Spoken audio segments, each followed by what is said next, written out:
Today is storytelling day, so I have a story I want to read called Two Bear Cubs. It's a Miwok legend from California, Yosemite Valley.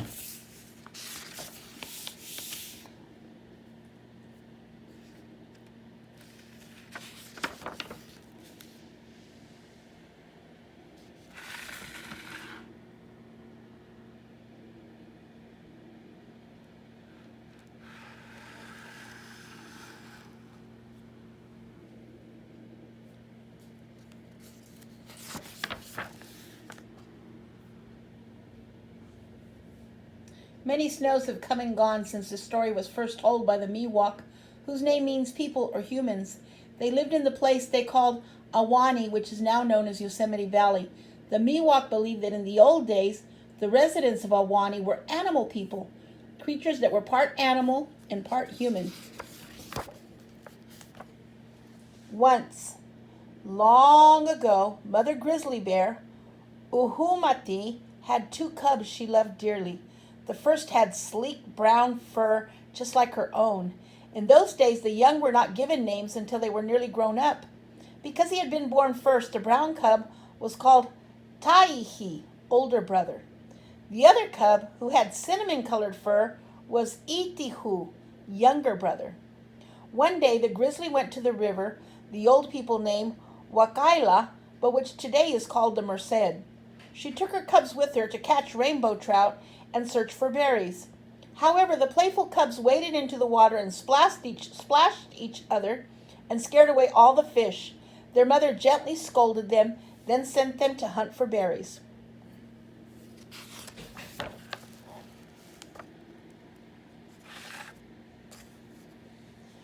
So the cubs wandered along the riverbank, pausing to sniff the air for the scent of ripe raspberries.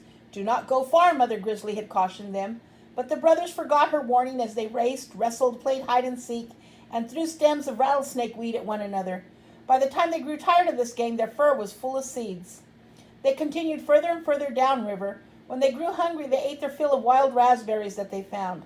At last the cubs came to a spot where the river ran slow and shallow.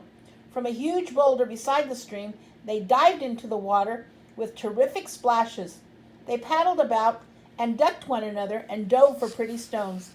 They washed the seeds from their fur. Weary at last, they scrambled up on the big flat rock and shook themselves. Then they lay down in the warm sunshine to dry off and nap. And as they dozed, the rock began to grow bigger and taller. For countless days and nights, it continued to grow. The whole time, the two cubs slept on peacefully and never stirred as the rock rose higher and higher. When Suyuk, red-tailed hawk, saw them so high in the blue heavens, he thought they would surely awake when the noon sun burned them, but the rock stopped growing long before it reached the sun. While this was happening, Mother Grizzly discovered that her cubs were missing, and she began to search for them. She did not know that they now slept among the clouds. Tirelessly, she searched through the passing seasons for her young.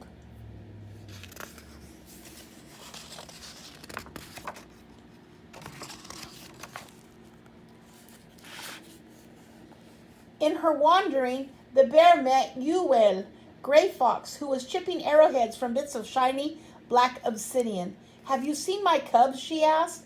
"No," said Gray Fox, "but I will help you look for them." Next, they asked Teowik, Badger, who was pounding acorns with a stone, if she had seen the cubs. "No," said Badger, "but I will help you seek them." After this, they went to Umacha, the cedar bark home of Utuea, Mother Deer. "Have you seen my little ones?" Mother Grizzly asked the deer. "No," replied Mother Deer, "but I will help you find them."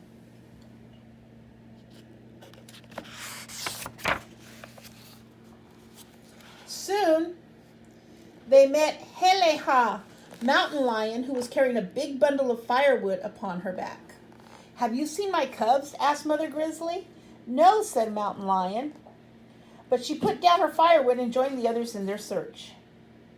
Lastly, Mother Grizzly asked Pusina, little white-footed mouse, "Have you seen my cubs?" Mouse looked up from the basket she was weaving. She said, "No, but I will help you look for them." Then the searchers looked everywhere a cub might be, in holes, in hollow logs, in thickets, and on tree branches. They sought the cubs where the tastiest wild plums and sweetest choke cherries and the plants called hummingbirds that brimmed with nectar grew. But they found no trace of the missing two. Finally, the creatures sat together trying to decide what they should do next.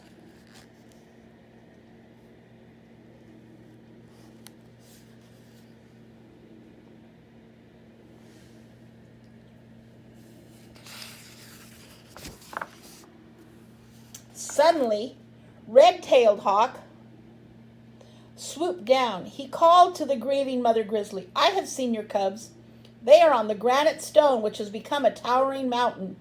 Filled with wonder, the bear and her friends gathered at the base of what was now a wall of rock. They called and called, but the cubs slept on, too high to hear. "Please fly up and help my children find their way down," Mother Grizzly begged Red-tailed Hawk. So the hawk flew up toward the sleepers, but fierce winds blew around the stone that was now a mountain. The bird beat his wings, but he could not fight past the winds. At last he flew back down and said sadly to the grizzly, "I cannot reach your young ones."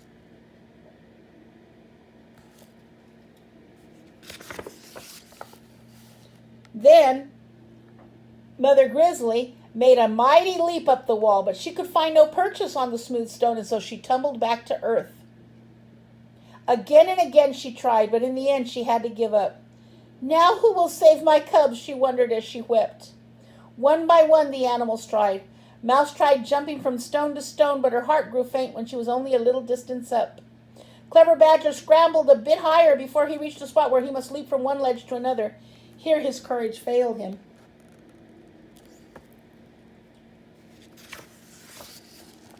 Then Gray Fox and Mother Deer tried. Each got a little higher than the ones who had gone before, but neither reached even the halfway point. Mountain Lion went farthest of all, climbing and leaping and climbing yet higher. On the ground below, Mother Grizzly's heart grew lighter. On the ground below, Mother Grizzly's heart grew lighter. Surely the nimble lion would reach the cubs and guide them safely down to her. But even the agile mountain lion reached a point where the rocky wall was too tall and steep. The smooth stone had no holes or outcroppings to help her climb higher, so she was forced to turn back.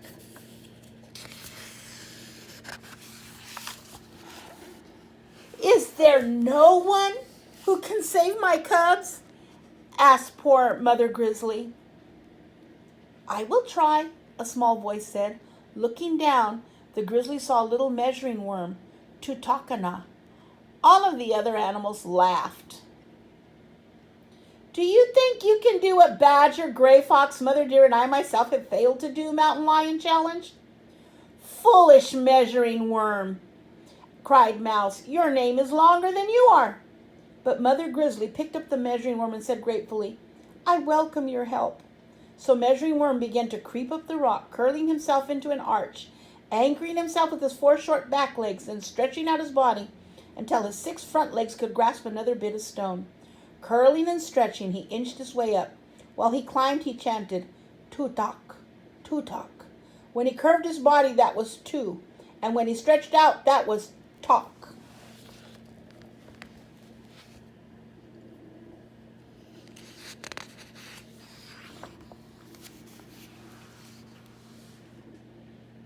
As he went, he marked the safe path with a sticky thread, for Measuring Worm can make a string like a spider.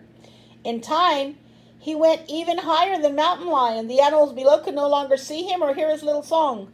Tutak, tutak. Up and up and up he went. Day turned to night over and over, and still he climbed. Beneath him, Mother Grizzly and the other animals kept anxious watch. Above, the cubs slept peacefully, wrapped in cloud blankets. Once Measuring Worm looked down and saw that the mighty river now seemed only a thin band of silver, decorated with sparkling rapids and green islands. The forest and meadows of the valley floor looked no bigger than bunches of twigs and moss.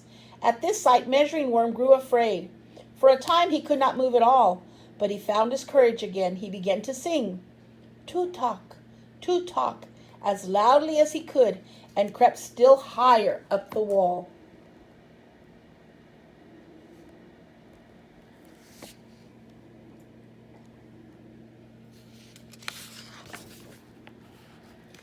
Day after day, Measuring Worm climbed until at last, early one morning, he reached the top of the vast stone. He softly whispered into the ears of the two cubs, "Wake up." He was afraid that if he woke them too quickly, they might become frightened and fall off the slippery rock. When they saw how high above the river they were, the cubs began to cry. But Measuring Worm comforted them. "Follow me," he said. "I will guide you safely down the mountain, for I have marked a safe path with my string." To the brown cub, Measuring Worm said, "Older brother, you follow right behind me." Then to the one with cinnamon-colored fur, he said, "Younger brother, follow your brother and make your every step the same as his. Do this and you will not fall." Still the cubs were fearful, but Measuring Worm said, "Surely Mother Grizzly's children are not cowards, for she is the bravest creature in Awani."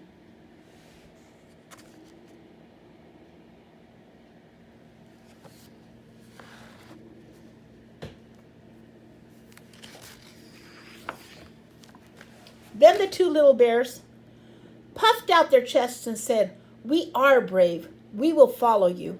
So they began the slow climb down, both cubs doing just what Measuring Worm told them. After a long time, Sharp-Eyed Gray Fox spotted them. He told Mother Grizzly, "See, your cubs are returning." Anxiously, she looked where her friend was pointing. Sure enough, there she saw her cubs making their way down the face of the mountain as Measuring Worm guided their every step and called encouragement to them.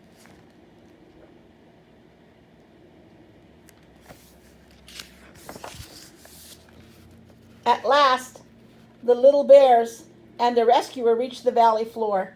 Then how joyfully Mother Grizzly gathered her cubs to her heart and hugged them and scolded them for not minding her and then hugged them again. Loudly she praised Measuring Worm for his courage and resourcefulness. Then all the animals decided to call the rock that grew to be a mountain Tutakanula, which means Measuring Worm's stone, in honor of the heroic worm who had done what no other creature could do. And so the towering landmark was known for many years until newcomers renamed the huge granite well El Capitan.